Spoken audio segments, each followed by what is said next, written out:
الرجیم بسم اللہ الرحمن الرحیم الحمد للہ رب العالمین وصلی اللہ علی محمد وآلہ الطاہرین اللہم صلی علی محمد وآل محمد وعجل فرجہ۔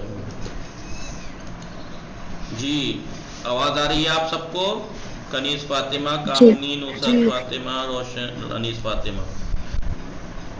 جی درس ہمارا دوسرا یہ یہاں سے شروع ہوا تھا، انیس فاطمہ، دوسرا سبق اسلامی اخوت، اسلامی بھائی چارگی۔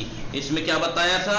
اس میں بتایا تھا کہ پیغمبر اکرم صلی اللہ علیہ وآلہ وسلم نے جب مکے سے ہجرت کر کے مدینہ آئے تو بہت سے اہم قدم اٹھائے آپ نے۔ ان میں سے ایک اہم قدم یہ تھا کہ آپس میں انصار و مہاجرین کے درمیان بھائی چارگی، اخوت، اور بھائی بنایا ایک دوسرے کا بھائی بنایا، اور سیغہ بھی جاری کیا رہا، سیغہ بھی پڑھوایا، ٹھیک ہے، کہ ایک دوسرے کے بھائی ہو۔ اس سے کیا فائدہ ہوا؟ اس سے یہ فائدہ ہوا کہ وہ قبیلے، وہ خاندان جو صدیوں سالوں سے لڑے چلے آ رہے تھے، آپس میں ایک دوسرے کا خون بہاتے چلے آ رہے تھے، لیکن اسلام کی برکت سے اب وہ آپس میں ایک دوسرے کے بھائی ہو گئے اور ایک دوسرے کے ساتھ مل جل کر اسلام کے لیے شہادتیں پائیں، اسلام کے لیے قربانیاں دی سب نے مل کے۔ جی جو لوگ آپس میں ایک دوسرے کو ایک نگاہ نہیں پاتے تھے، وہ آج کندھے سے کندھا ملا کر اسلام کے لیے اپنی جان نثار کرتے نظر آتے تھے۔ جی کنیز فاطمہ، کامنی، جی آغاز فاطمہ، تو یہ کام کیا۔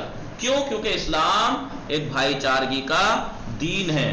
اسلام میں وہ تمام چیزیں جو لوگوں نے برتری کا سبب قرار دے رکھی ہیں، برتری کا معیار، ملاک جو انہوں نے بنا رکھا ہے، کیا بنا رکھا ہے؟ مال، جس پہ مال زیادہ وہ قابل احترام، دولت، عہدہ، جس کو جتنا بڑا عہدہ وہ قابل احترام، رنگ، روپ، گورا ہے تو مثلا برتر سمجھتے ہیں اپنے آپ کو، عرب، عجم کے معنی کیا؟ گونگا۔ عجم کے لفظ معنی کیا ہے؟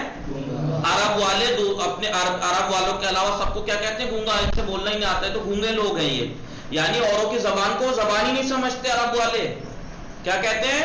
گونگے۔ ہم جو بول رہے ہیں چاہے کوئی سی بھی زبان کے لوگ ہیں، انہیں گونگا کہتے ہیں، بس عرب ہے زبان۔ تو یہ سب وہ اپنے آپ کو بڑا سمجھتے ہیں، اس وجہ سے اسلام آیا اور آ کے اس نے اس پہ ریڈ لائن کھینچ دی۔ یہ برتری کا ان میں سے کوئی معیار نہیں ہے، سب بیکار، وہمی ہیں، یہ بنائے ہوئے ہیں۔ برتری کا معیار اگر کوئی ہے، پہلے تو کہا اسلام میں سب مسلمان آپس میں برابر ہیں، بھائی ہیں، اور اگر برتری کا کوئی معیار ہے، اگر جس سے کوئی انسان بڑا بنتا ہے تو وہ ہے اللہ کے نزدیک اگر کوئی بڑا ہے تو وہ تقویٰ اور پرہیزگاری۔ جی تقویٰ اور پرہیزگاری، خدا نے خود کیا کہا؟ تو پھر اگر تقویٰ اور پرہیزگاری برتری کا سبب ہے، انسان تقویٰ جتنا زیادہ متقی، پرہیزگار، اتنا وہ قابل احترام ہے ان اسلام کی نگاہ میں، تو پھر یہ اللہ نے رنگ، روپ، نسل الگ الگ کیوں پیدا کی زبانیں ہیں؟ پہچان سکے۔ لِتَعَارَفُوا، خود قرآن مجید میں آیت میں کیا کہہ رہا ہے؟ یہ آیت جو دے رکھی ہے، بسم اللہ الرحمن الرحیم، یا ایھا الذین آمنوا انا خلقناکم من ذکر وانثی وجعلناکم قبائل شعوبا وقبائل لتعارفوا۔ اے لوگو، ہم نے آپ کو ایک مرد ایک عورت سے خلق کیا۔ اب آپ بتاؤ، جب ایک مرد ایک عورت یعنی جناب آدم و حوا ایک ماں باپ سے اگر پیدا کیا گیا ہو، تو اگر ایک ماں باپ سے آپ پیدا ہوئے، آپ کا رنگ تھوڑا گورا ہے، آپ کے بھائی کا ذرا کالا ہے، تو آپ اسے اپنا بھائی نہیں کہو گے؟ کہو گے یا نہیں؟ ہے نہیں؟ آپ کتنے بھائی ہیں؟ 2 بھائی ہیں۔ کتنی بہنیں ہیں؟ 2 بہنیں ہیں۔ سب کا رنگ ایک جیسا ہے، کم چھوٹا ہے، تو کیا وہ رنگ روپ الگ ہو گیا تو کیا وہ بہن بھائی نہیں ہیں آپ کے؟ تو پھر اگر ایک آدم ایک حوا سے سب پوری کائنات میں، دنیا میں جو آدمی آئے ہیں ایک آدم اور حوا سے ہیں، تو پھر ان میں کسی کو برتری جتانے کا حق ہے؟ جب ماں باپ ایک ہیں تو برتری کیسی؟ اولاد سب برابر۔ اس لیے خدا کہہ رہا ہے ہم نے آپ کو ایک مرد ایک عورت سے خلق کیا ہے، اور لیکن یہ جو ہم نے آپ کو شعوب یعنی گروہ، قبائل، قبیلہ، خاندان جو قرار دیا ہے، یہ کس لیے؟ لتعارفوا، تاکہ تم پہچان سکو ایک دوسرے کو، ورنہ اگر ایک سی شکل و صورت کے ہو جاتے تو پہچان پاتے نہیں؟ یقین نہیں آتا تو چائنا میں چلے جائیے، حالانکہ وہ سب الگ الگ صورتوں کے، ہمیں ایک سے لگیں گے، وہ نہیں پہچان پاتے ہیں۔ تو اس لیے کہتے ہیں کہ یہ برتری کا کوئی معیار نہیں ہے، رنگ، روپ، نسل، زبان، برتری کا اگر معیار کوئی ہے، ان اکرمکم عند اللہ